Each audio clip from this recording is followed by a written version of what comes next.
causa nas mãos do Senhor, Ele vem e atende. É muito importante neste período em que estamos esperando algo do Senhor, mantenhamos firmes e resignados, sejamos longânimos. Pedro e Paulo nos ensinam que enquanto estamos aguardando pacientemente, a paciência já é um fruto do Espírito e ela tem que ser desenvolvida com o poder do Espírito Santo. Esperarmos a vontade de Deus, esperarmos a atuação de Deus, o milagre que vem de Deus, aguardarmos em paciência. Veja o que é a questão da impaciência na vida do povo.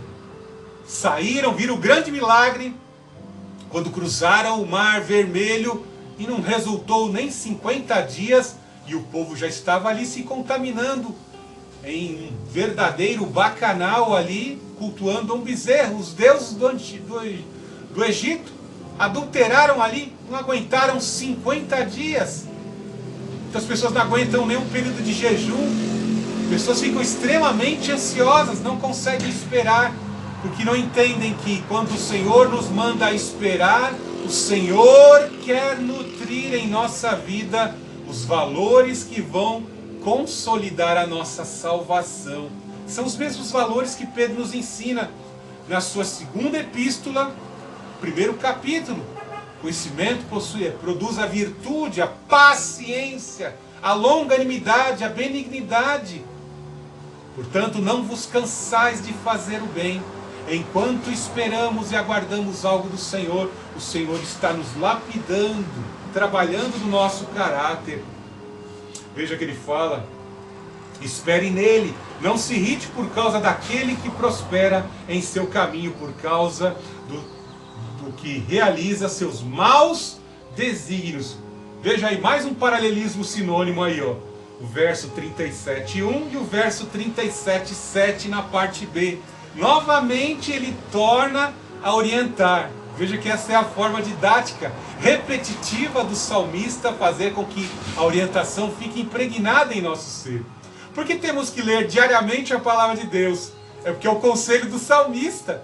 Porque ele sabe, o Espírito Santo que vos orienta essa palavra, sabe que nós temos uma propensão muito grande a nos impacientarmos, ficarmos irritados e pormos a perder a bênção de Deus, ficarmos irritados, ou sermos como o exemplo terrível de Esaú, né? O irmão de Jacó, que chegou ali ganancioso, licencioso, imoral.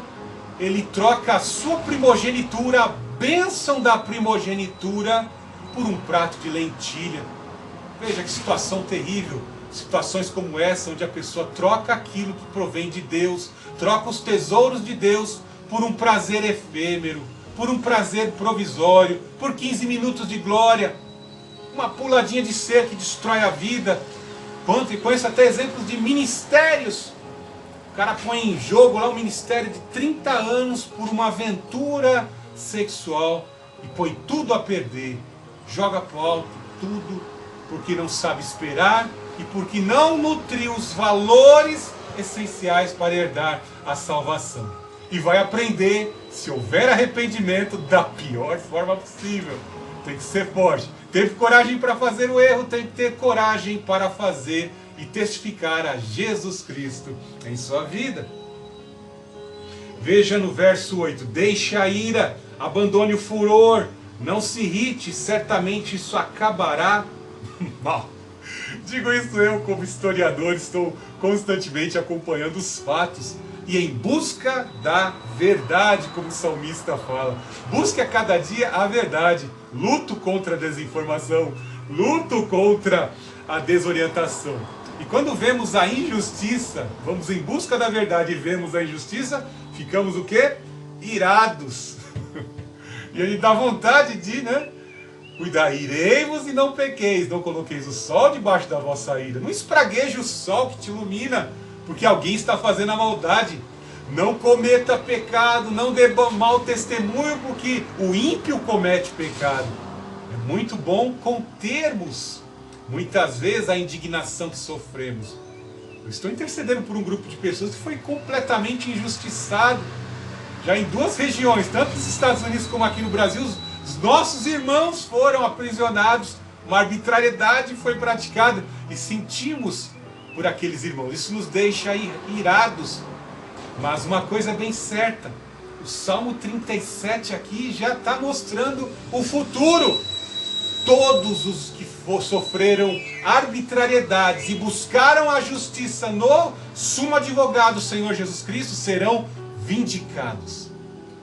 E aqueles que praticaram a injustiça, a arbitrariedade, vão ser condenados. Já está determinada no Salmo 37 a condenação desses que praticam arbitrariedade. Não se irrite, certamente isso acabará mal, porque os malfeitores serão exterminados, mas os que esperam no Senhor possuirão a terra. É muitas vezes nas prisões, no sofrimento que estão sendo forjados os grandes líderes. Quando eu olho para a capacidade do nosso ex-presidente, eu fico impressionado com a sua capacidade de suportar as aflições, a difamação, a distorção de suas palavras e de suas práticas. Eu fico impressionado. Me lembro até de uma psiquiatra fazendo um trabalho, né? Fez ali um texto científico, fazendo uma análise da sua capacidade de suportar dificuldades. É um caráter extremamente forte, capaz de suportar as agruras que muitas vezes fazem parte da vida de alguém que comanda uma das maiores nações do mundo, no caso o Brasil. E essa personalidade tem que ser forte realmente para suportar tudo que ele suportou e suporta até os dias de hoje. Louvado seja o Senhor Jesus Cristo, mas são pessoas que o nosso Deus separa. Quando olhamos para Davi e as suas habilidades, vemos que ele possuía habilidades que talvez outros homens não teriam. Como foi demonstrado pela vida de Saul, não tinha as capacidades e a competência que Davi tinha. Mas uma coisa essencial que demonstrou e destacou Davi para que ele se tornasse o homem segundo o coração de Deus é que ele sempre buscava a força no Senhor. Perfeito nenhum de nós somos, nem Saul, nem Davi eram perfeitos, mas Davi sempre recorria ao Senhor e glorificava o Senhor nas vitórias, nas batalhas. E diante dos adversários muito maiores do que ele buscava o Senhor para prevalecer sobre os inimigos, e o Senhor lhe concedia a vitória. Veja ainda nesse verso, né, no verso 37, 10. Mais um pouco de tempo e já não existirão os ímpios. Você procurará no lugar onde eles estavam e não os encontrará. Mas os mansos herdarão a terra e terão alegria na abundância. Vou estar concluindo neste verso, porque quando vamos lendo os outros versos, nós vamos vendo que ele faz muitas repetições com palavras diferentes, mas as mesmas orientações, as mesmas exortações, as mesmas palavras que orientam e edificam e sustentam o povo de Deus. E ele é bem enfático em dizer: mais um pouco de tempo e já não existirão os ímpios. Veja e contemple, vocês estão vendo as arbitrariedades, as injustiças, as maldades sendo implementadas, praticadas contra o próximo, muitas vezes, o distanciamento e apartamento da doutrina, e até mesmo a apostasia de certas denominações que se dizem cristãs, a distorção da doutrina e das seitas, tanto seitas religiosas como seitas ideológicas, pois interpretam a Bíblia de forma errada, como eu via um pseudo, não vou nem chamá-lo de pastor porque não é pastor, é um infiltrado inimigo dentro de uma denominação, né, orientando de forma errada, distorcendo a palavra de Deus, bem distante de Isaías capítulo 5, versos 20 e 22, completamente distante. E aí ele fala que hoje podemos vê-los, mas muito em breve eles serão eliminados. Por quê? A terra será destruída por fogo. Os elementos ardendo vão ser destruídos por fogo. O anátema tinha que ser queimado. Mas nós aguardamos novos céus e nova terra, toda essa maldade e os seus agentes serão eliminados e jogados no seu devido lugar. O inferno foi criado para Satanás e os seus agentes, os seus seguidores. Eles serão eliminados, jogados no esquecimento do juízo eterno para sempre, por toda a eternidade.